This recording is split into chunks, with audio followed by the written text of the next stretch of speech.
Hello everyone, শুভ সকাল সবাইকে। তোমরা সবাই কেমন আছো? আশা করছি সবাই খুব ভালো আছো।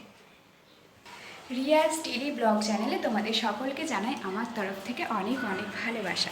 তো এখন বাজছে 10টা 15। তো এখন থেকে কিন্তু আমি আমার ভিডিওটা স্টার্ট করছি। আর দেখো, আমি পুরো উপরের ছাদে চলে এসেছি, আর এদিকে কতটা রোদ। আর একটা জিনিস দেখাচ্ছি তোমাদেরকে, দেখাতে গেলাম কিন্তু হচ্ছে না দেখানো, পরে দেখিয়ে দেবো। আর তো চলো, এখন আমি সকাল থেকে ঘুম থেকে উঠে পড়তে স্টার্ট করে দিয়েছি অলরেডি। আর তারপরে আমি কিছুটা কমপ্লিট করেছি। তো আজকে আমি কী পড়ছি না পড়ছি, আর আজকে ভাবছি মক টেস্ট দেবো। তো যদি দিই তোমাদের সাথে অবশ্যই শেয়ার করব। তো চলো, ভিডিওটা এখন থেকে আমি শুরু করলাম। তো আমি কিন্তু তখন পড়ছিলাম কারেন্ট অ্যাফেয়ার্স আর জিকেগুলো। তো তোমাদেরকে প্রথমেই বলি, তোমরা অনেকেই জিজ্ঞাসা করছো যে আমি ইংরেজি এবং অঙ্কের জন্য কোন বই ফলো করি। তো কি সত্যি কথা বলতে কি, আমি না ইংরেজি এবং অঙ্ক আমি কিচ্ছু বুঝতে পারছি না, কি করে কোথা থেকে শুরু করব না করব, মানে আমি বুঝতে পারছি না। তো সেই জন্য সেইভাবে কোনো বই ফলো করি না। তো আমার কাছে যে বই আছে, মানে ধরো সাঁতরার কোনো যে নার্সিংয়ের যে বইটা আছে, তো সেই বই থেকেও মাঝে মধ্যে দেখি, লীলার বইটা থেকেও মাঝে মধ্যে দেখি। তো এই দুটো বই স্পেশালি ফলো করি আমি। এক্সট্রার কোনো ম্যাথের জন্য বা কোনো ইংলিশের জন্য কোনো বই আমি ফলো করি না।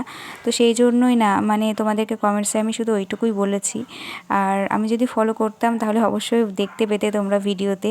আর আমি মানে অঙ্ক আর ইংলিশের জন্য প্রাইভেট পড়তাম, মানে পড়বো ভেবেছিলাম আর কি। তো এখন সবাই পরীক্ষায়, নিজের নিজের পরীক্ষায় ব্যস্ত। চাকরির জন্য যে চাকরির যেরকম অঙ্ক হয় শর্টকাট নিয়ম, তো সেই অঙ্কগুলো শেখানোর জন্য এখন সেই স্যাররাই বলছে যে তারাও প্রিপারেশান নিচ্ছে। তো সেই জন্য এই কটা মাসের জন্য তারা পড়াবে না, এখন তারাও পরীক্ষা দেবে। তো সেই জন্য আমার আর পড়া হলো না। তো আমি যেটুকু ওই বই থেকে, মানে এক্সট্রার কোনো বই নিইনি, এই বই থেকেই করছিলাম আর কি। তো দেখতেই পাচ্ছ এখন আমি একটু কারেন্ট অ্যাফেয়ার্সগুলো পড়ছি। আর তোমাদের যে এই সাবজেক্টগুলোর মধ্যে কোন সাবজেক্টটা কঠিন বলে মনে হচ্ছে অবশ্যই জানিও। তো আমার প্রথম প্রথম তো কারেন্ট অ্যাফেয়ার্সটা ভীষণ কঠিন লাগতো। তো এখন পড়ে পড়ে যাই হোক একটু উদ্ধার করতে পারছি আর কি। আর ইংলিশটার অঙ্ক, আরে ভাই আমি যে কী করব, তো সেই জন্য সমস্যা হয়ে যাচ্ছে আমার ইংলিশ আর অঙ্কটায় গিয়ে। তো দেখা যাক, এখনও তো একটু সময় আছে, দেখি কতটুকু কী করতে পারি। আগে আমি এইটুকু করে নিই, তারপরে অঙ্ক ইংলিশের জন্য একটু পরেই। তো যাই হোক, এখন দেখো আমি স্নান টান করে নিয়েছি, তারপরে খাবো আর কি।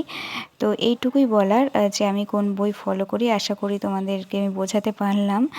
তো দেখো, আজকের দুপুরের খাবারে ছিল ভাত, ডিমের অমলেট, পেঁয়াজ ভাজা আর ডাল, এদিকে চাটনি আর আলু সেদ্ধ আর পেঁপে ভাজা। আর তো এই দিয়ে আজকে দুপুরের খাবারটা আমরা খেয়ে নেব, মানে আমি খাবো, আমি ডাল খাই না, ওই জন্য আমি পেঁয়াজ ভাজা মানে করতে বলেছিলাম আর কি। তো দেখতেই পেলে 4:45 বাজছে, আর এখন খাওয়া দাওয়া কমপ্লিট হয়ে গেছে। আর এই দিয়ে ফ্যানের মানে সব কানেকশান করে রেখেছি, শুধুমাত্র কোনো ফ্যানটা চালু করিনি, কারণ জানোই ফ্যান চালু করলে আবার আওয়াজ শোনা যাবে না, শাঁ করে আওয়াজ হবে। তো যাই হোক, এখন জানানা টানানা বন্ধ করব, এখন ঘুমোবো। তো ঘুম থেকে উঠে দেখি মক টেস্টটা দেবো। তো চলো, তোমরাও কিন্তু অবশ্যই ভিডিওটা দেখতে থাকো। মক টেস্টে আমি কত পাচ্ছি আমি তো নিজেও জানি না যে কত পাবো না পাবো। তো চলো, তোমরা ভিডিওটা কিন্তু দেখতে থাকো। ও হ্যাঁ, তো এখন ঘুমানোর সময়, তো এখন ঘুমিয়ে নিই। তো তারপর দেখো, আমি ঘুম থেকে উঠে পড়েছি, আর তোমাদেরকে আমি বলেছিলাম যে আমি মক টেস্ট দেব, তোমরা দেখতে পাবে আমি কত পাচ্ছি না পাচ্ছি। কিন্তু আগে বলে রাখি যে আমি কিন্তু ইংলিশ আর অঙ্ক এইগুলো পুরোটাই আন্দাজে করে দেব। হ্যাঁ, কারণ ইংলিশ আর অঙ্কটা আমি তো সেভাবে পড়িনি, মানে এই জিকেটা যেটুকু পড়েছি। তো ওই দুটো আমাকে আন্দাজেই ঢিল মারতে হবে আর কি। তো সেভাবে তো রেজাল্ট হবেই না আমি জানি, কারণ আমি তো মানে ইংলিশ আর অঙ্কতে একদমই কিছু মানে পড়িইনি।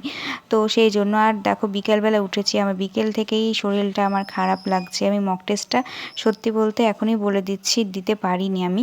তার কারণ আমার বিকেলবেলা থেকেই মানে খুব গরম গরম লাগছিলো, আর খুব মানে গা বমি বমি ভাব লাগছিলো, আর শরীরটা খুব খারাপ করছিল। তো তারপর বিকেলবেলা উঠে আমি একটু ছাদে আসলাম, ভাবলাম ছাদে একটু হাওয়া টাওয়া হবে, তাও গরম। তারপরে আমি আবার একটু রেডি হলাম, আমি ভাবলাম যে একটু বিকেলবেলায় হয়তো হাঁটতে গেলে হয়তো শরীরটা ঠিক হবে। তো তাও গেলাম, তাও গরম, তাও তারপরে আমি ঘরে চলে আসলাম দেখতেই পেলে। তো তারপরে আমি একটু ভাবলাম যে একটু বসি আগে ফ্যানের হাওয়াতে বসলাম, তাতেও কিছু না। তারপরে একটু বাটার খেলাম, বাটার এটা খেলাম, ওরে বাবা তাও কিছুতেই কিছু হচ্ছে না। তো যাই হোক সেই দিন আমি আর রাত্রিবেলায় মানে পড়তে পারিনি। আমি মানে ভেবেছিলাম মক টেস্টটা দেবো, কিন্তু দিতে পারিনি। আমি সেদিন পড়িনি, মানে কালকে আমি পড়িনি রাত্রিবেলায়। তো তারপরে দেখছি বাবা এই বিস্কুট, তারপরে পাউরুটি এগুলো সব এনেছে, আর তারপরে চা করেছে। শরীর খারাপ তবু চাটা খাওয়া ছাড়িনি। তো যাই হোক চা খেয়ে আমি আর ভিডিওটা শ্যুট করিনি, কারণ আমার শরীর খারাপ করছিলো, আমি ঘুমিয়ে গেছিলাম। তো যাই হোক আজকেকার মতন ভিডিওটা এখানেই শেষ করলাম। টাটা সবাইকে।